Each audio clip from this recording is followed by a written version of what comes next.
नमस्कार, स्नेहलता हूँ मैं और हम मौजूद हैं रायपुर में। हवा में हल्की हल्की ठंडक का एहसास है, लेकिन सीएम के नाम के साथ जो सस्पेंस बरकरार था उसे लेकर सियासत बड़ी गर्म रही। फिलहाल उससे पर्दा उठ गया है। तो देखिए, चुनाव के नतीजों के 7 दिन के बाद, अब विधायक दल की 1.5 घंटे की बैठक के बाद फाइनली सीएम कौन है वो सामने आ चुका है। नाम विष्णुदेव साव का नाम सामने आया। थोड़ी देर पहले राज्यपाल से मिलते हैं और सरकार बनाने का दावा पेश करते हैं। साथ में 2 डिप्टी सीएम का नाम सामने आता है। लेकिन सब बात अब ये कर रहे हैं, आखिरकार विष्णुदेव साव का नाम क्यों और 24 के समीकरण में वो फिट कैसे बैठते हैं, समझिए मेरे साथ इस रिपोर्ट के जरिए। कुनकुरी के विधायक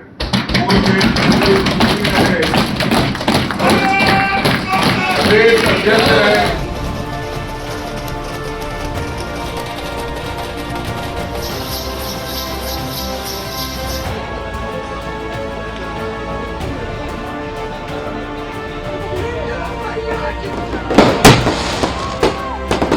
दोपहर करीब 3 बजे बीजेपी विधायक दल की बैठक शुरू हुई। बैठक में बीजेपी के सभी 54 विधायक मौजूद थे। विधायक दल की बैठक में छत्तीसगढ़ के लिए बीजेपी के 3 पर्यवेक्षक भी मौजूद रहे। विधायक दल की इस बैठक में पूर्व मुख्यमंत्री डॉक्टर रमन सिंह ने विष्णुदेव साय का नाम विधायक दल के नेता और मुख्यमंत्री के तौर पर प्रस्तावित किया।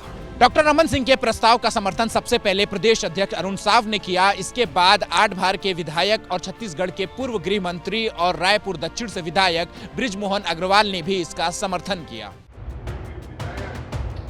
और इस तरह 7 दिन बाद छत्तीसगढ़ में मुख्यमंत्री के नाम पर सस्पेंस का पटाक्षेप हो गया। लेकिन जो नाम सामने आया उसने सभी को चौंका दिया। विष्णुदेव साय अगले 5 साल तक रायपुर की सत्ता की राजनीति की धुरी इसी नाम के इर्द गिर्द घूमने वाली है। विष्णुदेव साय छत्तीसगढ़ के मुख्यमंत्री होंगे। मोदी की गारंटी, उसमें जो भी वादे छत्तीसगढ़ की जनता से किए हैं उसको प्राथमिकता से पूरा करना, ये हमारा काम होगा। छत्तीसगढ़ में बीजेपी की सरकार को पूर्ण बहुमत मिला है। विधानसभा चुनाव के लिए 3 दिसंबर को रिजल्ट आया था। बीजेपी को 54 सीटों पर जीत मिली थी। बावजूद इसके राजस्थान और मध्य प्रदेश की तरह ही छत्तीसगढ़ में भी सीएम के नाम को लेकर सस्पेंस बना हुआ था। 7 दिन तक कई नामों को लेकर चर्चा होती रही, लेकिन अंत में बीजेपी ने फिर चौंकाने वाला फैसला किया। वैसे विष्णुदेव साय कौन है, जानना चाहते हैं तो सुनिए।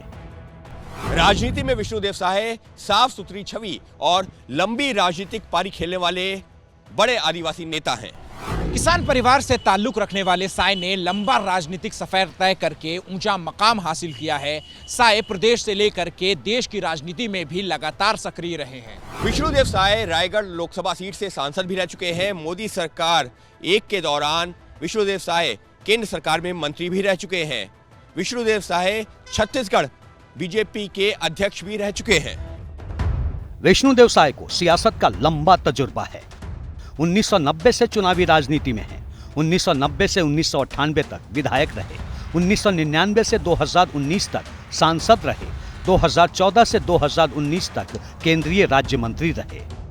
पर उपकार के नाम है जिंदगी, सेवा सुख संसार। मौजूदा वक्त में जशपुर जिले के कुनकुरी से विधायक हैं, जहां केंद्रीय गृह मंत्री अमित शाह ने भी रैली की थी। इस दौरान अमित शाह ने कहा था कि विष्णुदेव साय को कुनकुरी से विधायक बना दीजिए, वो बड़ा आदमी बना देंगे। माताओं, भाइयों, बहनों, विष्णुदेव जी हमारे अनुभवी कार्यकर्ता है, नेता है, सांसद रहे, विधायक रहे, प्रदेश अध्यक्ष रहे। एक अनुभवी नेता को आपके सामने भारतीय जनता पार्टी लेकर आई है। आप इनको विधायक बना दो, उनको बड़ा आदमी बनाने का काम हम करेंगे। गृह मंत्री अमित शाह ने जो कहा था वो बात सच साबित हो चुकी है। लेकिन छत्तीसगढ़ में बीजेपी के दिग्गज नेता क्या कहते हैं, सुनिए। विष्णुदेव बन गए, हम बन गए, कोई भी एक कार्यकर्ता बन गया, नहीं कोई रस्साकशी नहीं, पूरी जवाबदारी संभालेंगे। आज हमारे संभाग के एक अनुभवी नेता को विधायक दल का नेता चुना गया है। अब ये हमारे मुखिया के रूप में छत्तीसगढ़ प्रदेश में काम करेंगे और हम लोगों की एक बहुत बड़ी टीम है। पूर्व सीएम रमन सिंह और पूर्व केंद्रीय मंत्री रेणुका सिंह को भी मुख्यमंत्री की रेस में माना जा रहा था, लेकिन फाइनल फैसला विष्णुदेव साय के नाम पर हुआ। छत्तीसगढ़ में 2 डिप्टी सीएम होंगे, जिनमें अरुण साव और विजय शर्मा के नाम शामिल हैं। छत्तीसगढ़ के पूर्व मुख्यमंत्री डॉक्टर रमन सिंह विधानसभा में स्पीकर होंगे। यानी 2 डिप्टी सीएम वाला फॉर्मूला छत्तीसगढ़ में भी अपनाया गया है। दूसरी ओर विष्णुदेव साय को मुख्यमंत्री की गद्दी सौंपने के पीछे बीजेपी की 24 की चुनावी रणनीति को वजह माना जा रहा है।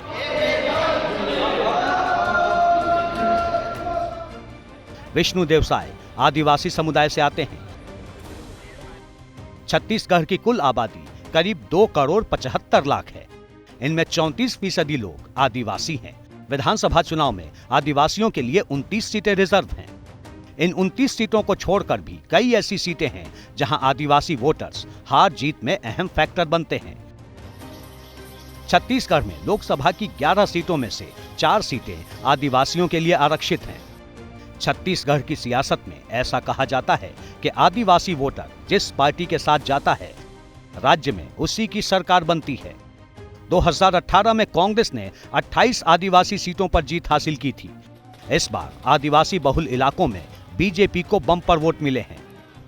बीजेपी ने सरगुजा की सभी 14 सीटों और बस्तर संभाग की 12 में से 8 सीटों पर कब्जा किया है।